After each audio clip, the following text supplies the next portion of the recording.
ইফতারির সামনে রেখে দোয়া কবুল হয়। বসে থাকি আমরা তৃষ্ণায় সারাটা দিন, ছাতি ফেটে যায়। আল্লাহ দেখে, দেখতে দেখতে আল্লাহর একটা সফট কর্নার তৈরি হয়। এটাই সুযোগ কাজে লাগানোর, ঠিক কিনা? মুমিন যোগ্য যে কোপ মারে, সময় মতো কাজ করে, ঠিক কিনা? আল্লাহ তখন ফেরেশতাদেরকে জিজ্ঞেস করে, এই ঘটনা কি? খায় না যে, খায় না কেন? আল্লাহ রোজা রাখছে, এগুলো কি? রোয়াবজা, পেঁয়াজ, আলুর চপ, বেগুনি, মুরগির রান খায় না। খায় না কেন? ওরা যে ক্ষুধার্ত, আল্লাহ আপনার ভয়ে। তাই কি চায়? আল্লাহ আপনার কাছে ক্ষমা চায়, ক্ষমা চায়। আল্লাহ রহমতের দরিয়ায় জোশ খেলে যায়। আল্লাহ তখন বলে, আমারে দেখছে নাকি ওরা? ফেরেশতারা বলে, না দেখে নাই।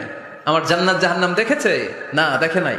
আমারে না দেখে, জান্নাত জাহান্নাম না দেখে আমার এত ভয় করে?